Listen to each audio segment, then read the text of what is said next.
Hello students, कैसे? बढ़िया, first class. आज हम लोग स्टार्ट करेंगे अपना एक नया subject and the name of the subject is fundamental of accounting. ये आपका किसका? आपका सीएमए फाउंडेशन के लिए है स्पेशली। और जो हम पिक करने जा रहे हैं that is only and only your study material. This is your study material, fundamental of financial accounting. और जो भी स्टडी मैट में है line by line will try to complete it. First thing. Second thing कि इसमें जो numericals हैं कुछ कम हैं, प्रैक्टिकल, तो कोशिश करेंगे हम कुछ एक्स्ट्रा प्रैक्टिकल भी इसी में ही अपडेट करते हुए चलें, ठीक है ना, ताकि कहीं कोई चीज़ कम ना रहे। चलिए स्टार्ट करते हैं, देखते हैं फंडामेंटल ऑफ फाइनेंशियल अकाउंटिंग। चूंकि फर्स्ट लेक्चर है तो first of all I will try to assume कि आपको अकाउंट्स में कुछ नहीं आता। अगर कुछ नहीं आता तो इसके लिए भी हम लोगों ने बेसिक अकाउंट्स के कुछ लेक्चर्स अपने चैनल पे अपडेट कर रखे हैं। आप उन बेसिक अकाउंट्स के लेक्चर्स को बिल्कुल देखिए और उससे आपका और फायदा ही मिलेगा। बेसिक अकाउंट्स मींस जो नॉन कॉमर्स स्टूडेंट होते हैं या जिनका बेसिक अकाउंट्स बैकग्राउंड नहीं होता उनको वहां से फायदा मिल जाता है और वो फायदा लेते हैं।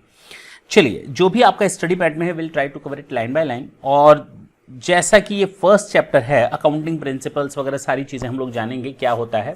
पहले हम ये जानते हैं व्हाट इज अकाउंटिंग। अकाउंटिंग है क्या?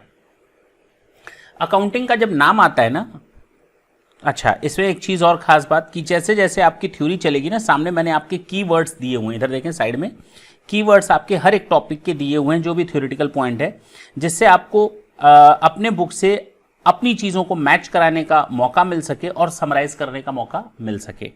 चलिए, फिलहाल अभी जो टॉपिक आया है सामने वो है अकाउंटिंग। What is accounting?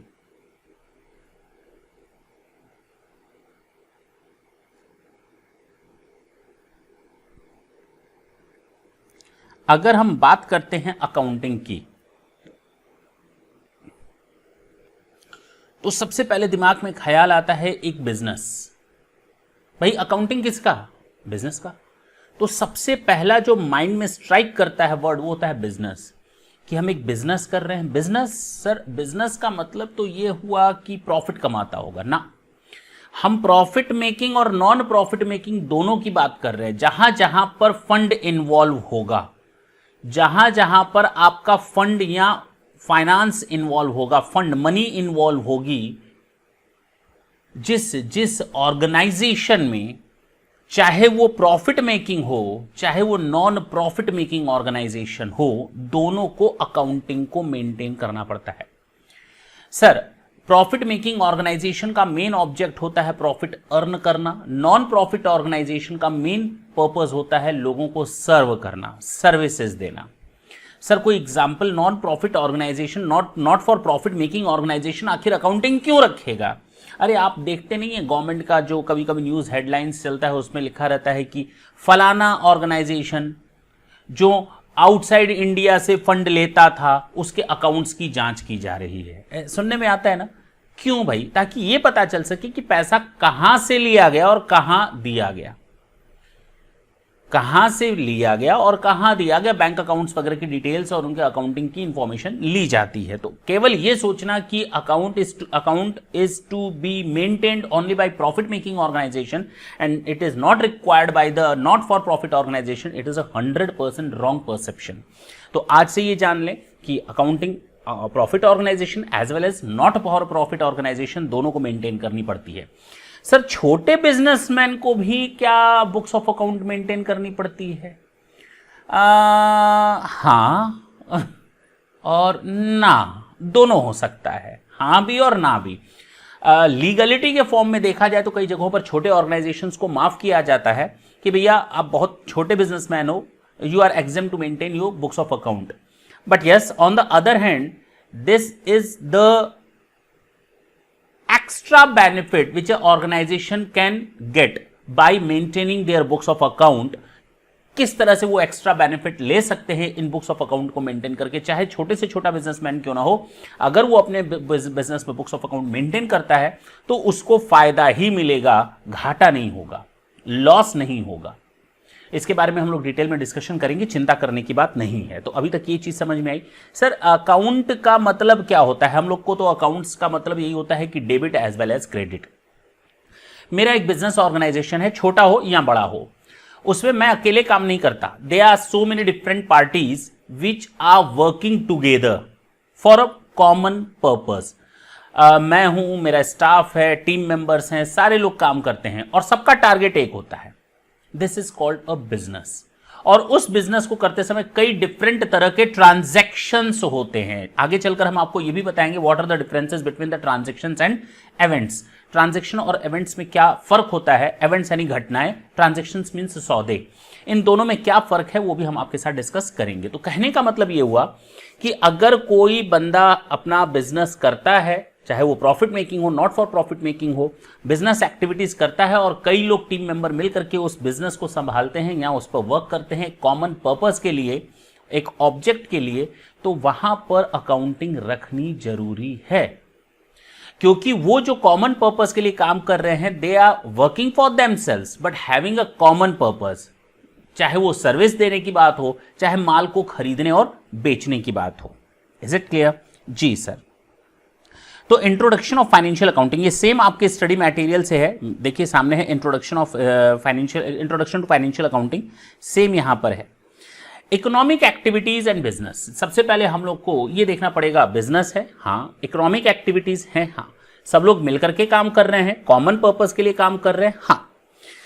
हाँ, ये अलग अलग हो सकता है कि प्रॉफिट मेकिंग हो, नॉट फॉर प्रॉफिट मेकिंग हो सकता है कि सोल प्रोप्राइटरशिप बिजनेस चल रहा हो सकता है कंपनी के फॉर्म में बिजनेस चल रहा हो सकता है पार्टनरशिप करके बिजनेस चल रहा हो।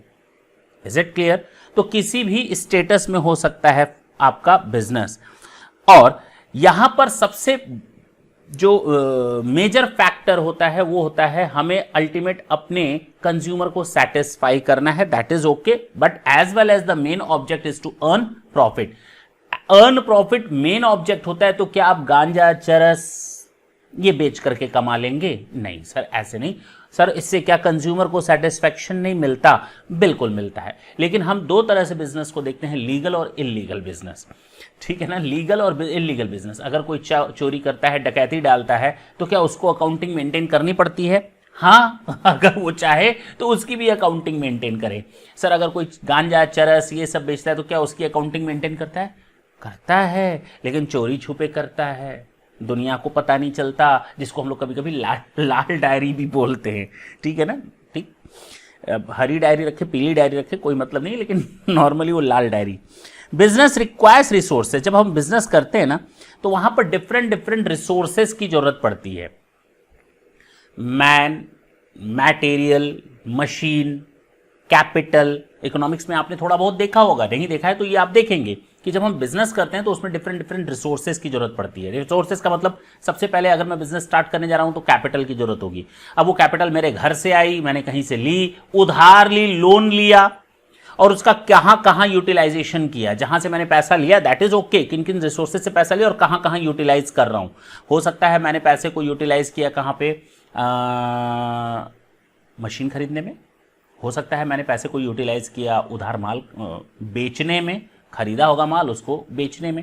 मींस आप फंड को डिफरेंट रिसोर्सेज से कलेक्ट करते हैं, अब चाहे अपने ओन फंड से या फाइनेंस्ड फंड से, और उसके बाद आप उसको यूटिलाइज करते हैं डिफरेंट वेज से। चलिए, कहने का मतलब ये हुआ कि ये आपके पॉइंट हैं एक फाइनेंशियल अकाउंटिंग के लिए कि इन चीजों के कारण हमको अकाउंटिंग मेंटेन करनी पड़ती है। पहला, ट्रांजैक्शंस एक दो नहीं होते, 100 एम्प्लॉइज हैं, उनको सैलरी देना, किसी को 15,000 सैलरी देना, किसी को 25,000 सैलरी देना, किसी की सैलरी 50,000 है, किसी की 8,000 है। अलग अलग लोगों की अलग अलग सैलरी है, तो क्या मेरे दिमाग में सेट रहेगा क्या कि मुझे किसको कितनी सैलरी है? अरे छोड़ो ये बात, मैं बिजनेस का ओनर हूं, इतना बड़ा बिजनेस चला रहा हूं, तो मैं अकाउंटेंट को पोस्ट दूंगा, मैं कहूंगा देखो आज से तुम्हारी जिम्मेदारी है सबको सैलरी बांटने की। अच्छा जी, अब वो सैलरी बांट रहा है, मैंने महीने भर बाद हिसाब लिया, अच्छा इतने लोगों को सैलरी दी, लो पास कर दिया। This is not the proper way. We are needed to make a control over that also. हो सकता है काम 100 लोग कर रहे हो, उसने सैलरी 110 लोगों की दिखाई। हो सकता है किसी को 8,000 दे रहा हो, लिखा हो उसने 12,000। Now we are also required to control over the business. हमारा अकाउंटिंग का पर्पज ये नहीं होता कि मैंने केवल डेबिट क्रेडिट कर लिया, दैट इज ओके। मैंने केवल हिसाब रख लिया, that is okay. They are so many different objects for having such type of accounting. हम लोग अकाउंटिंग से छोटे मोटे फायदे नहीं, बहुत ब्रॉड लेवल पर फायदों की भी बात करेंगे, उन ऑब्जेक्ट्स की बात करेंगे जो हम अकाउंटिंग से रखते हैं।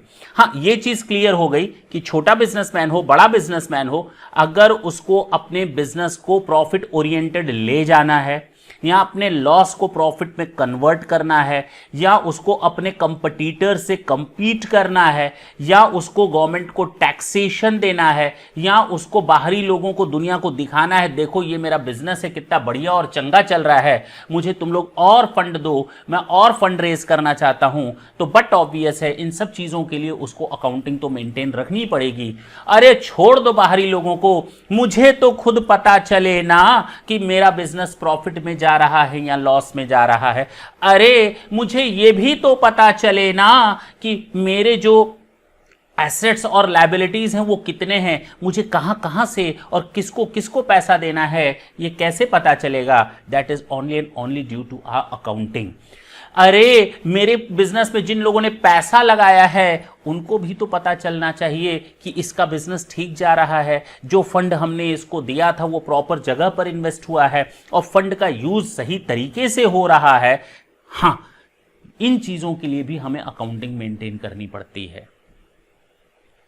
हमें डिफरेंट पार्टीज को, मेरे बिजनेस में 500 डेटर्स और 600 क्रेडिटर्स हैं। अब मुझे किसी से पैसा लेना है, किसको कितना पैसा देना है। किसी डेटर्स को मैंने एडवांस दिया हुआ है, किसी डेटर से एडवांस लिया हुआ है, किसी क्रेडिटर्स को एडवांस दिया हुआ है, किसी क्रेडिटर से एडवांस लिया है। वो और टेंशन की बात हो जाती है if we are not maintaining our books of account. मैं अगर आपसे एक चीज पूछ लूं, मैं अगर आपसे एक छोटी सी चीज पूछ लूं, परसों क्या खाए थे आप? अरे बोलना, परसों क्या खाया था आपने? अब लगे सोचने ना, याद नहीं ना। जब परसों की चीज नहीं याद है तो बरसों की चीज कैसे याद रहेगी? नहीं याद रह पाएगी। उसके लिए आपको रिटन वर्क करना पड़ेगा। यही आपने अगर मेंटेन किया होता बुक्स ऑफ अकाउंट अपने घर पे कि परसों मैंने रात को दाल चावल खाया था, कड़ी खाई थी, आलू खाया था, कार्बोहाइड्रेट ज्यादा हो गया होगा, तो ये अगर मेंटेन आपने किया होता, डाइट चार्ट अपनी मेंटेन की होती, तो शायद आपको याद नहीं रखना पड़ता। खटखट पन्ने पलटते और आपको पता चलता कितना कैलोरी आपने यूज किया और कितना कैलोरी आपने बर्न किया, अगर आपने कुछ किया हो तो। अदरवाइज पढ़ाई की होगी। तो कहने का मतलब these are the benefits which we can get only and only from financial accounting। कई लोग हमारे पास कॉल करते हैं, कहते हैं सर हम अकाउंट्स क्यों मेंटेन करें? गवर्नमेंट कहती है, अरे भाई इससे आपको ही अल्टीमेट फायदा है। You will be benefited first of all, not the others. The others will be benefit later on, बाद में उनको फायदा मिलेगा, but the first party is you. You are the first person who will get the ultimate benefit of accounting. आपको सबसे ज्यादा benefit मिलने वाला है। तो ये है आपका इंट्रोडक्शन जी। What result we find by using financial statement, मैंने आपको बता दिया। हाँ, बता दिया। आपको अपने प्रॉफिट और लॉस का स्टेटस पता चलता है। यस सर, ये तो आपने बता दिया। रिसोर्सेज कहां कहां से आए हैं, कहां कहां से आपने रिसोर्सेज यूज किए हैं और कहां यूज किए गए, कहां कहां से रिसोर्स आए, मैन कितना, मटेरियल कितना, लेबर कितना, कैपिटल कितना, प्रॉफिट कितना, ये सब रिसोर्सेज है। इनको कहां कहां यूज किया गया है और रिसोर्सेज आपने कहां कहां से जनरेट किए हैं। सबसे बड़ी बात, रिसोर्सेज कहां कहां से जनरेट किए, मींस ओन रिसोर्सेज हैं या फाइनेंस्ड रिसोर्सेज हैं, वो भी तो पता चलना चाहिए। बिल्कुल पता चलना चाहिए सर। और अगर फाइनेंस किया है तो कहां कहां से फाइनेंस किया है, बैंक से लिया है या प्राइवेट पार्टी से ले लिया आपने फाइनेंस, या फिर शेयर और डिवेंचर से किया है। डिवेंचर वगैरह से भी तो फाइनेंस होता है। हाँ सर, एसेट एंड लायबिलिटीज का क्या स्टेटस है, कितनी आपके पास एसेट है, कितनी लायबिलिटी है, और लास्ट में डिसीजन मेकिंग प्रोसेस भी आपका इसी के थ्रू ही होता है। चीजें समझ में आई? केवल ये नहीं अकाउंटिंग मेंटेन कर लिया, ये लो प्रॉफिट, ये लो लॉस, ये लो एसेट, ये लो लायबिलिटी, ये लो। अब येलो करके ये चीजें तो आ गई, लेकिन इसका फायदा क्या? सर फायदा बहुत है, जरा देखा जाए कैसे।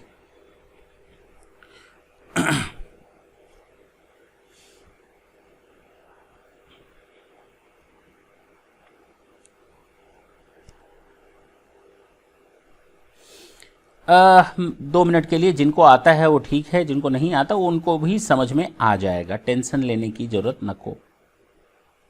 मैंने ना साल भर का अपना अकाउंट मेंटेन किया and after completion of 1 year I just came to know that,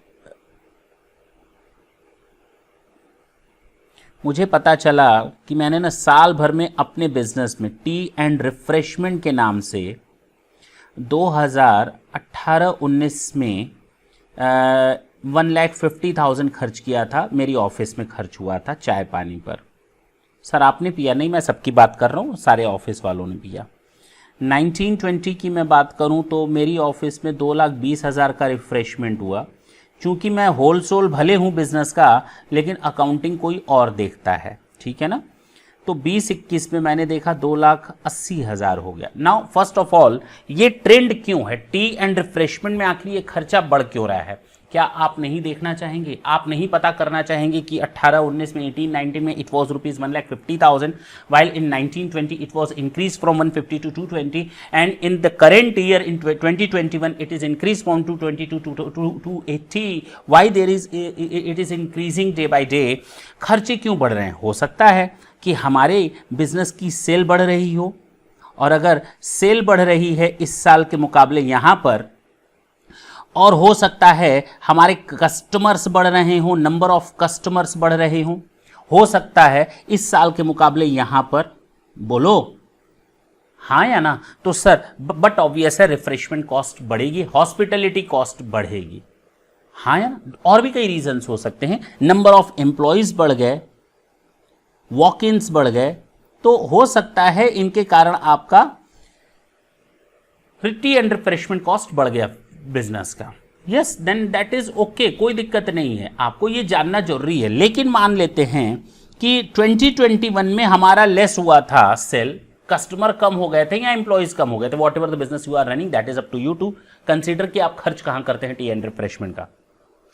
अगर सेल कम हुई या परचेस कम हुई, एम्प्लॉयज या कस्टमर्स कम हुए, इन टोटालिटी हर चीज बिजनेस कम हुआ, उसके बावजूद रिफ्रेशमेंट कॉस्ट बढ़ गई, तो उस केस में we are needed to check it कि आखिर माजरा क्या है।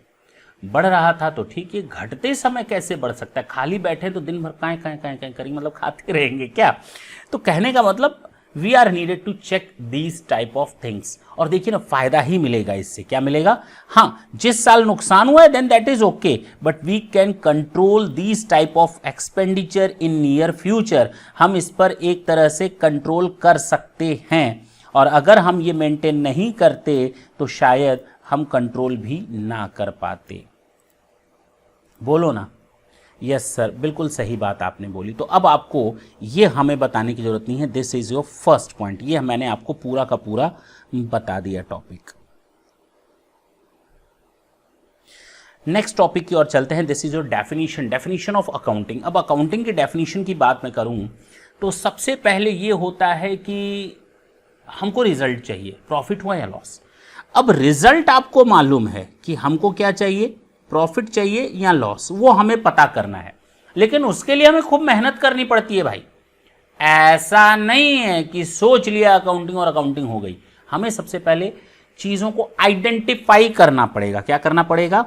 किसी चीज को आइडेंटिफाई करना पड़ेगा। सर किन चीजों को आइडेंटिफाई करना पड़ेगा, बताएंगे। आइडेंटिफाई करना पड़ेगा कि कौन कौन से ऐसे ट्रांजैक्शंस हैं या कौन कौन से ऐसे इवेंट्स हैं जिनको हम बुक्स ऑफ अकाउंट में रिकॉर्ड करें। क्या करें? बुक्स ऑफ अकाउंट में रिकॉर्ड करें। ये हम कहां से पता करेंगे? सर इन चीज़ों को हमें आइडेंटिफाई करना पहले है कि कौन कौन से वो ट्रांजैक्शन है जिनको हम रिकॉर्ड करें। तो first thing is recording of transaction.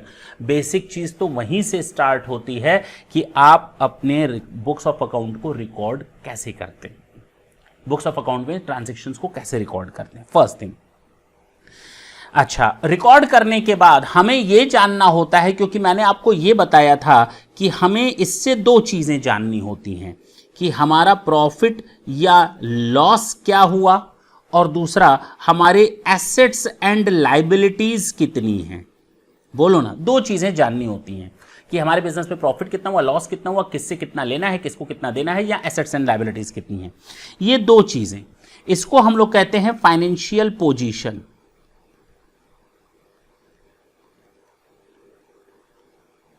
और इसको हम कहते हैं प्रॉफिट और लॉस। ये दो चीजें जानने के लिए हमें अकाउंटिंग करनी पड़ती है।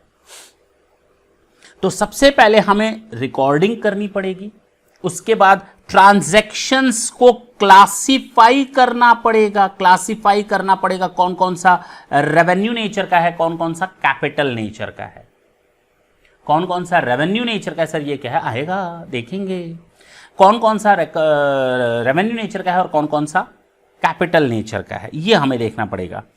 और उसके बाद हमें समराइजिंग बनाना पड़ेगा, मींस हमें अपना रिजल्ट तैयार करना पड़ेगा। क्या तैयार करना पड़ेगा, रिजल्ट। यानी तीन चीजें याद रखना है, रिकॉर्डिंग, क्लासिफाइंग, और उसके बाद उसका आप समरी प्रिपेयर करेंगे, और उस समरी से जो रिजल्ट आएगा वो आएगा आपका प्रॉफिट या लॉस, या आपका एसेट एंड लायबिलिटी यानी कि फाइनेंशियल पोजीशन या स्टेटस। तो तीन चीजें याद रखेंगे। Accounting is the art. Accounting is the art, accounting is science as well. Account science भी है और अकाउंट्स आर्ट भी है, दोनों चीजें हैं। ये चीज बिल्कुल दिमाग में बैठा है। क्यों आर्ट है, क्यों साइंस है, हम आपको बताएंगे, इत्मीनान से बताएंगे, बड़े प्यार से बताएंगे। Accounting is the art of recording. The first step start with the recording, after that classifying, and after that ultimately you are needed to maintain your financial statements in a significant manner and in terms of money transaction and events of a financial character, money terms में, and interpret the result thereof। और उसके बाद केवल ये नहीं कि पता कर लो प्रॉफिट कितना, लॉस कितना, एसेट कितनी, लायबिलिटी कितनी, after that we are needed to interpret the financial statements too. तो कुल मिलाकर के अगर मैं फाइनेंशियल स्टेटमेंट डेफिनेशन दूं अकाउंटिंग की, तो accounting is the art of recording. ठीक है सर, रिकॉर्ड कर लिया। दूसरा classifying, okay, and the third one recording, classifying and summarizing. किनको, फाइनेंशियल ट्रांजैक्शंस एंड इवेंट्स।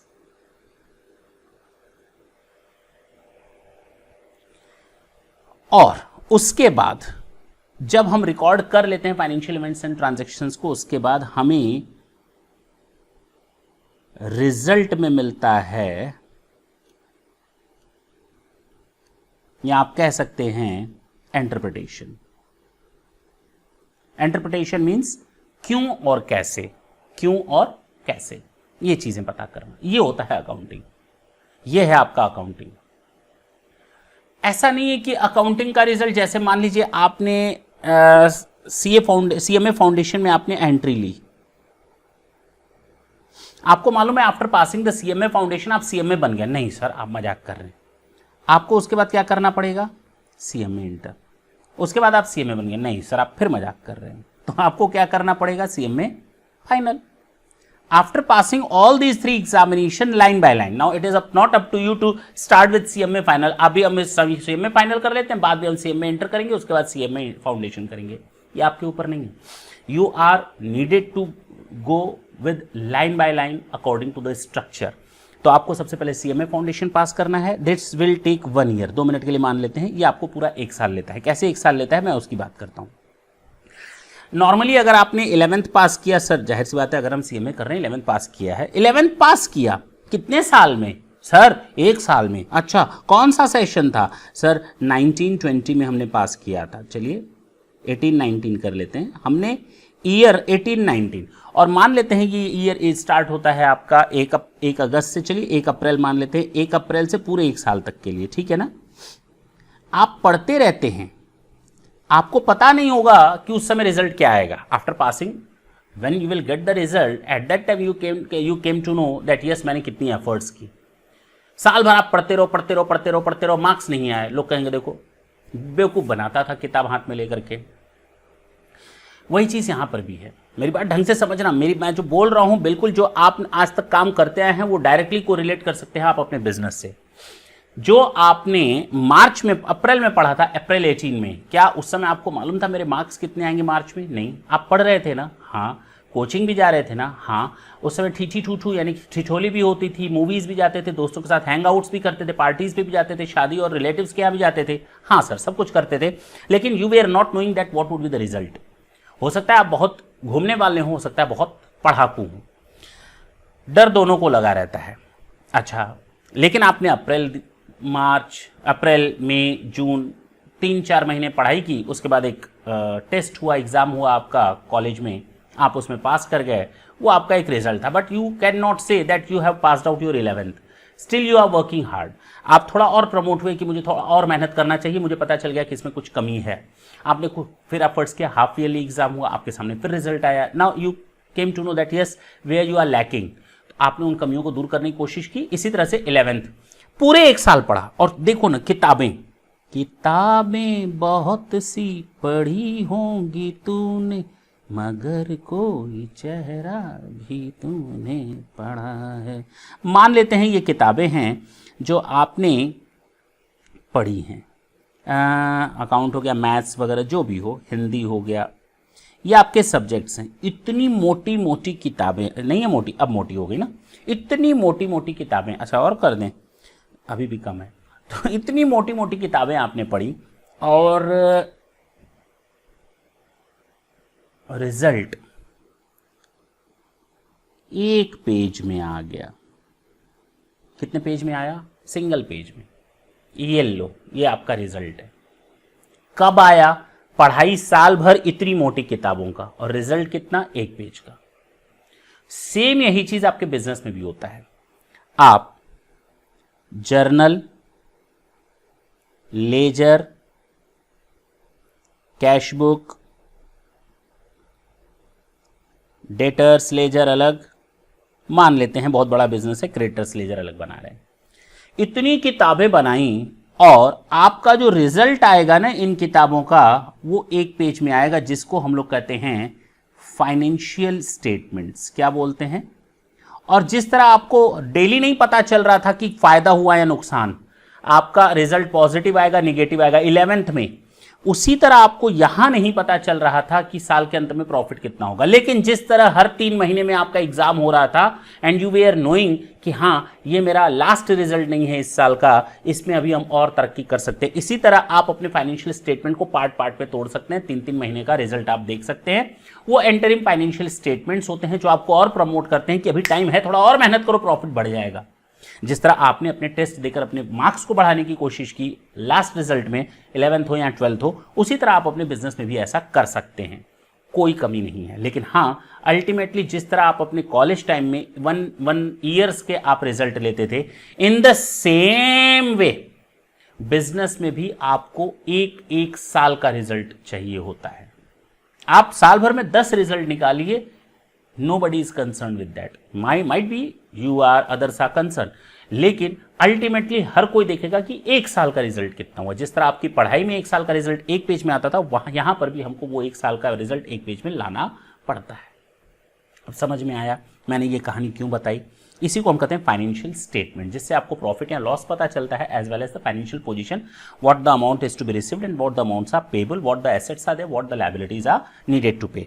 ये आपको पता चलता है with the help of the financial statement. अब कोई डाउट नहीं सर? अब इसमें कोई डाउट नहीं है। तो हम लोग उसी चीज की पढ़ाई करने वाले हैं। बेसिकली हम लोग बीच में जितनी भी चीजें करेंगे ना, उसकी पढ़ाई करेंगे। क्यों करेंगे? क्योंकि हमें रिजल्ट चाहिए। क्यों चाहिए देखते हैं।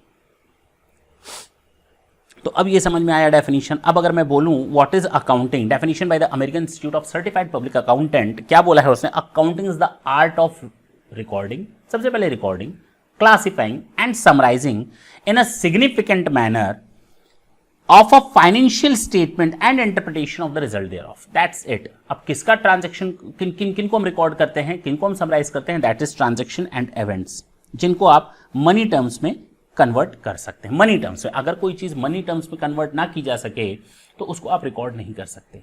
अगर कोई चीज मनी टर्म्स में कन्वर्ट ना की जा सके तो आप उसको रिकॉर्ड नहीं कर सकते। होप सो कि आपको यहां तक डेफिनेशन पार्ट समझ में आया होगा। हाँ सर, अब हम बात करेंगे ऑब्जेक्टिव्स ऑफ अकाउंटिंग की। क्या हैं ऑब्जेक्टिव्स?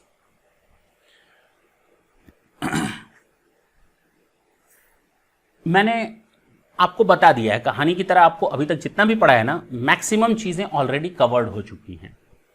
सबसे पहला ऑब्जेक्ट होता है, मैं आपकी स्टडी मैट के हिसाब से चल रहा हूं, अगर मैं आपको इस तरह से कहानी बता दूं तो भी चलेगा। Info to users, informations to users means, मैंने पहले ही कहा this is not only me which is concern with my business. केवल मैं ऐसा पर्सन नहीं जो मैं अपने बिजनेस से कंसर्न हूं, they are so many other stakeholder who are directly और indirectly concern with my business. चाहे मेरा ऑफिस टीम हो गई, स्टाफ मेंबर्स हो गए, या मेरे साथ बिजनेस करने वाले डेटर्स हो गए, क्रेडिटर्स हो गए, सरकार हो गई, they are the other users. सरकार को क्या चाहिए हमसे? हमसे टैक्स चाहिए, और क्या? सरकार को हमसे क्या चाहिए? टैक्स चाहिए। बैंक को हमसे क्या चाहिए? इंटरेस्ट चाहिए।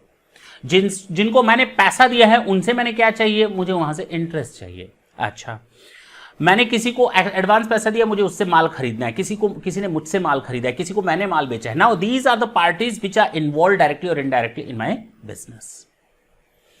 हमें उनको इंफॉर्मेशन देनी पड़ती है, आप इंफॉर्मेशन कैसे देंगे? अपने आप को तो दे देंगे अकाउंटिंग से, क्या वो अकाउंटिंग उनके लिए नहीं है सर?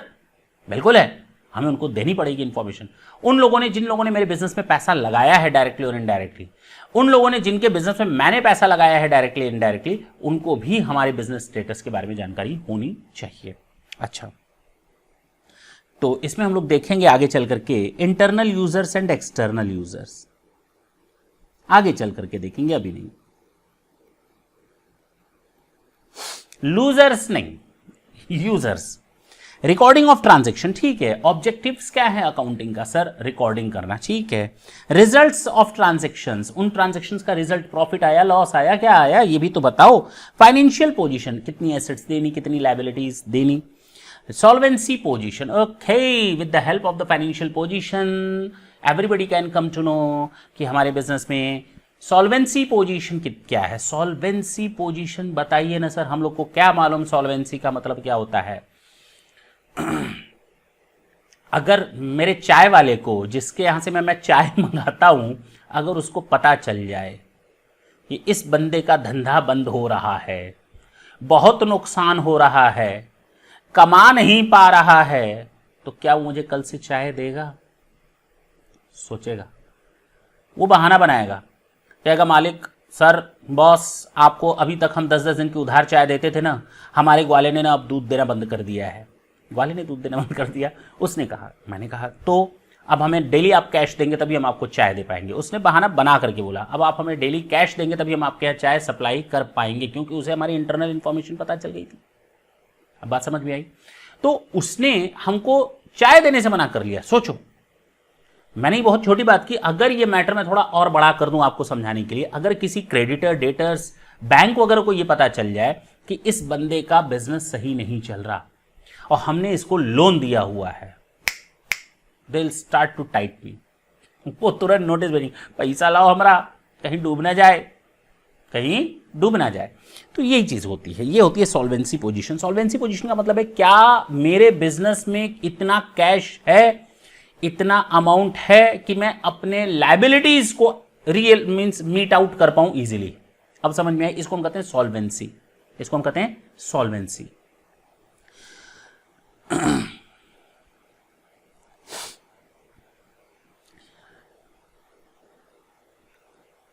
आइए बात करते हैं फंक्शंस ऑफ अकाउंटिंग। क्या है फंक्शंस? मैंने ये पार्ट में आपको इतनी कहानी बता रहा हूं ना, तो वो सारी चीजें कवर हो जा रही हैं उसमें। फंक्शंस ऑफ अकाउंटिंग का क्या होता है? Measurement. The first thing is measurement. Measurement का मतलब होता है मापांकन करना। मापांकन, किस चीज का मापांकन भाया, वो भी तो पता चल पाए। ये accounting measures the past performance of business entity. जो आपके सामने रिजल्ट आता है ना, प्रॉफिट या loss, that is the measurement. That is the measurement. जो फाइनेंशियल पोजीशन आपकी आई, दैट इज द मेजरमेंट। बिना मेजरमेंट किए वो फाइनेंशियल पोजीशन या फाइनेंशियल प्रॉफिट या लॉस आपको नहीं पता चल पाएगा, आपको मापना पड़ेगा। जी सर, पिछले सालों का करंट फाइनेंशियल पोजीशन से आप कंपैरिजन भी उसी तरह से कर पाएंगे। अच्छा, फोरकास्टिंग। फोरकास्टिंग, पूर्वानुमान। दुनिया में प्रॉब्लम चल रही है, बिजनेस डाउन होने वाला है, फोरकास्टिंग। मार्केट अब ओपन हो रहे हैं, बिजनेस बूम पर जाने वाला है, फोरकास्टिंग। सिनेमा हॉल पिछले 1 साल से बंद थे, मान लेते हैं, अब गवर्नमेंट ने उनको ओपन कर दिया, बूम आने वाला है, अब उनका प्रॉफिट बढ़ने वाला है, अब तक वो लॉस, देखो ना, फोरकास्टिंग। रेस्टोरेंट बंद चल रहे थे, लॉस हो रहा था, पता नहीं था कि कब तक ओपन होगा मार्केट, बिजनेस डाउन। अब दोबारा रीस्टार्ट हो रहे हैं, डे बाय डे ओपन होता जा रहा है, फोरकास्टिंग। अब बात समझ में आई? हमें पता चल सकता है कि हमारा बिजनेस अप जाएगा या डाउन जाएगा, हमें उसको कैलकुलेट करना पड़ता है by using the environmental positions data, statistical data और my business own data, competitors data, ये आता है, देखा जाएगा। डिसीजन मेकिंग, बट ऑब्वियस है, with the help of the forecasting and the present situation of the business we can take a better decision. Okay, इन दोनों की हेल्प से हम क्या ले लेंगे? डिसीजन ले लेंगे। कंपैरिजन एंड इवैल्यूएशन, मैंने बताया कि जो हमारा फाइनेंशियल स्टेटमेंट का रिजल्ट आएगा, हमारा बिजनेस पिछले साल 100 रुपए का बिजनेस कर रहा था और आज मेरा बिजनेस 150 रुपीज़ का बिजनेस कर रहा है, रुपीज़ इन करोड़ में, तो क्या हमारा बिजनेस प्लस हुआ? अरे बोलो ना, हाँ सर। लेकिन मेरा कंपटीटर जो मेरे बराबर था ना, आज उसका बिजनेस 250 के आसपास है, तो क्या मेरा बिजनेस ग्रो किया? ना सर, आपने ना थोड़ी कम मेहनत की, आपको ज़्यादा मेहनत करनी चाहिए थी। अब बात समझ में आई?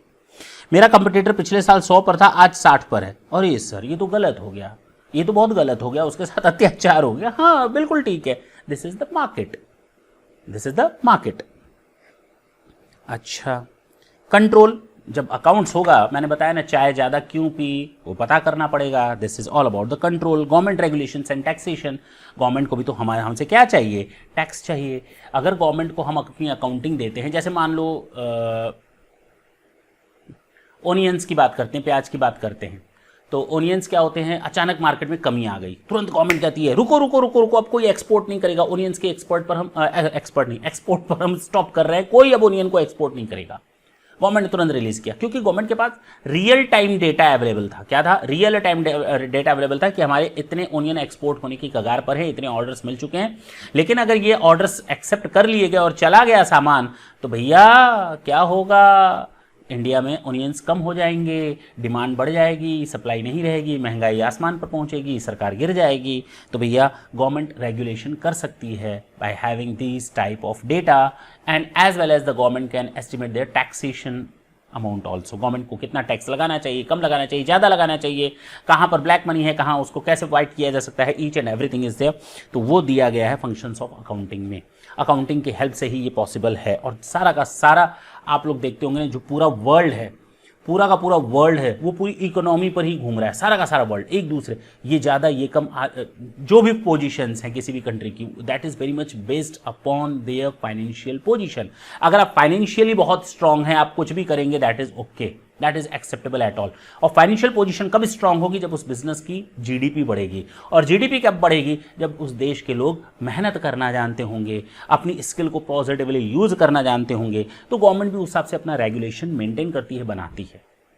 जैसे देखिए ना, गवर्नमेंट ने बनाया स्किल रिलेटेड प्रोग्राम्स दिए हैं, फ्री में लोगों को प्रोग्राम करवा रही है। कारपेंटर बनना है, बट ऑब्वियस है, सीधी सी बात है कि एक समय था जो हम लोग देखते थे पास्ट में। अगर मैं अपने पास्ट की बात करूं, तो एक कारपेंटर को वो इज्जत नहीं मिलती थी जो एक फर्नीचर सेलर को मिलती थी, जबकि फर्नीचर सेलर उसी कारपेंटर से कमा रहा है।